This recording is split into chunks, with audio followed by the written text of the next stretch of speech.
damaa jël sama bopp dénk ko sama borom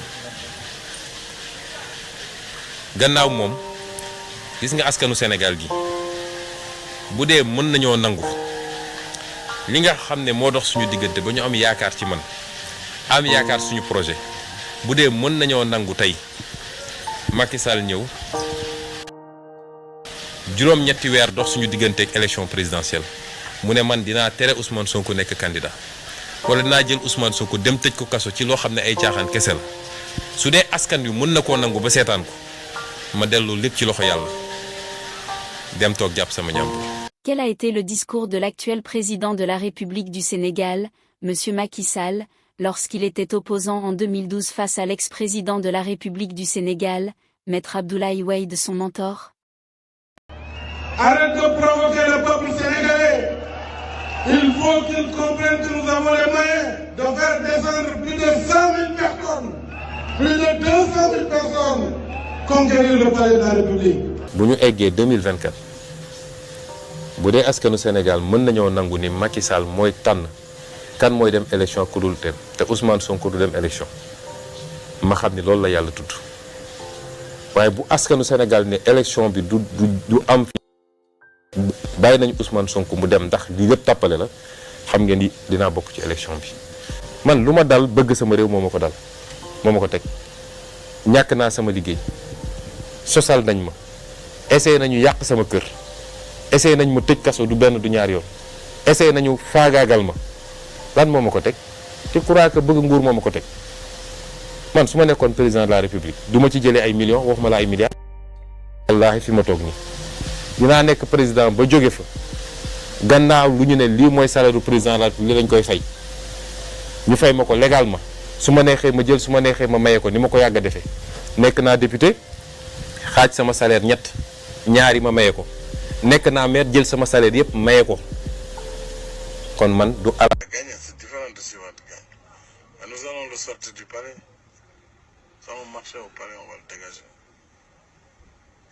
Y a même pas, parce qu'il n'y a plus de dialogue maintenant. S'il fait ça, nous, on appelle tout le monde à aller là-bas. Confrontation dina am, c'est inévitable. Su amee maa ngi ñaan armée nationale nga xam ne c'est une armée nationale ñu armée républicaine yëpp def ñu féete côté askan wi ndax bu fekkee ordre c'est illégal c'est illégitime kenn waru ko exécuter waxatuma la ak naan dañuy jéem a boom wala di bundu xadal population yi te population yi dinañ taxaw faire face à Wade c'est clair donc ñu ngi ñaan na retire.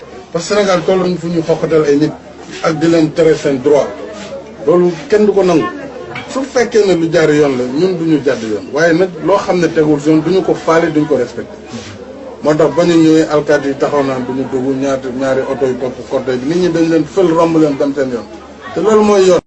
ñu attaqué leen dal seen kaw loolu jaay doole la waaye du tax ñu ngi nii encore taxaw te dinañ taxaw bu loi bi jàllee danañ continuer chaque jour xeex ko woo population yëpp ku ne fa nga nekk nga combattre ko. politique moo ma tax a daw kon askan wi it dafa am loo xam da ko war a jëlal boppam ndax di jooytu politiciens yi ba yàlla may la nga am xeetu politicien boo xam ne bëgg nañu réew mi te bëgg nañu jaamu yàlla ci liy defar réew mi nga seetaan ñu leen di fàggal ni ñu defoon Mamadou Dia def ko Thomas Sankara def ko keneen ak keneen yooyu bu boobaay dafa am loo xam ne day dellu si askan wi est-ce que askan wi li mu wax ni moom la bëgg dëgg moom la bëgg am naa yaakaar nag wala yaqin sax ni askan wi du seetaan ndax boo gisee xale yëpp di jóg di xeex Pierre xam nga bu njëkk ba xamewuñu loolu Sénégalais surtout ndaw ñi xamewuñu leen loolu Ablaye amoon na ci tuuti ci ay jamono loolu xamuñu ko woon lan moo ko waral nga foog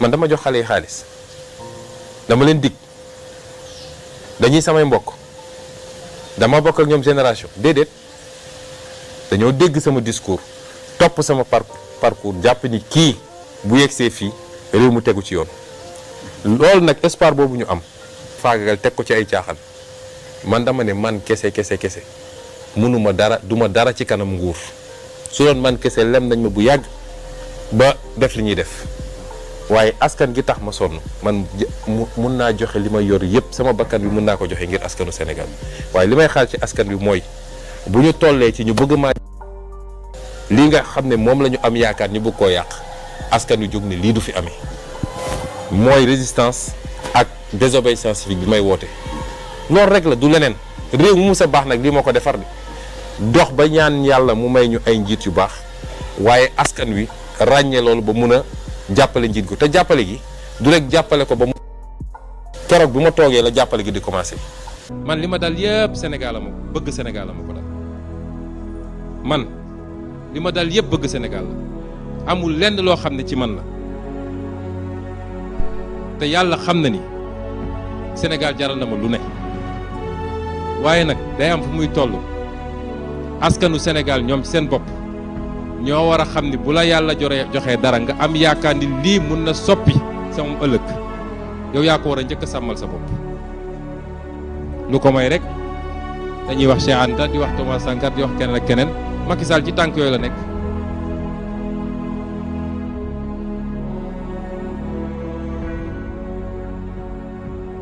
Message au président de la République Macky Sall. C'est lui qui est garant de la sécurité de tous les citoyens. Actuellement, ce qui se passe est inadmissible. Il sera responsable de tout ce qui pourrait arriver à Ousmane Sonko. Il y a une véritable provocation des forces de défense et de sécurité. Volontairement, ils ont obstrué le passage. Ils ont mis des véhicules blindés et ont forcé le convoi de passer sous un tunnel, sans sécurité. Et lorsque nous sommes sortis du tunnel, il y a encore d'autres barrages. Et là, nous ne pouvons ni avancer, ni reculer. C'est le traquenard dont je parlais.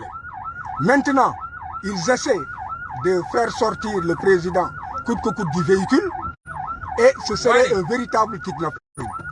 Et ils sont décidés à tout.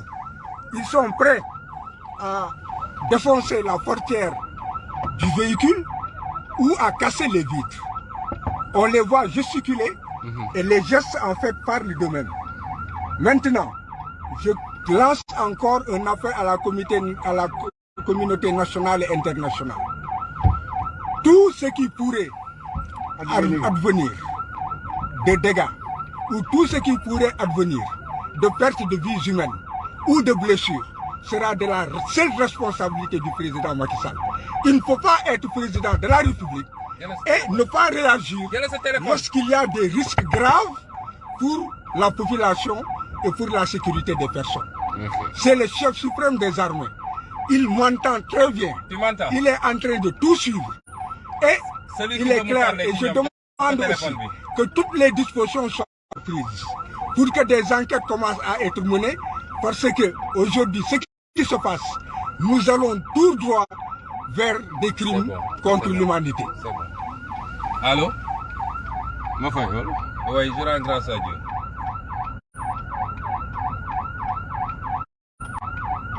Oui, commissaire Diop. Oui. Quel est le problème, mon commissaire?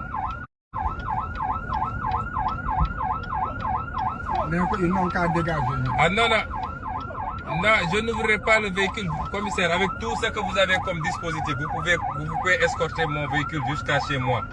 Je ne sortirai pas de mon véhicule pour entrer dans un autre véhicule. Sauf si je suis en état d'arrestation. Voilà.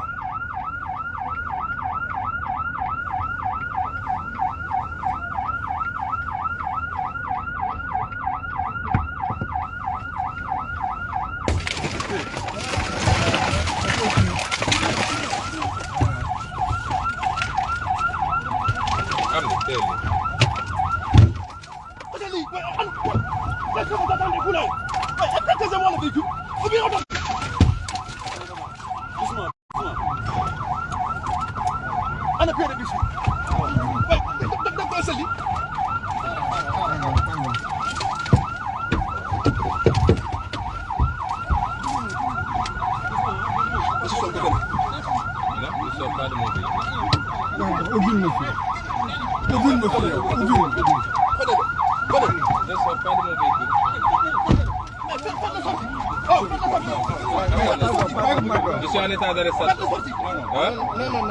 Non. Est-ce que des forces de l'ordre ont le droit d'extraire quelqu'un de son véhicule? Hein? Non, je pose la question avant. Venez. Monsieur, arrêtez de faire du sale. Non, c'est pas du sale. Ouvrez. Ouvrez fille. Oh, non.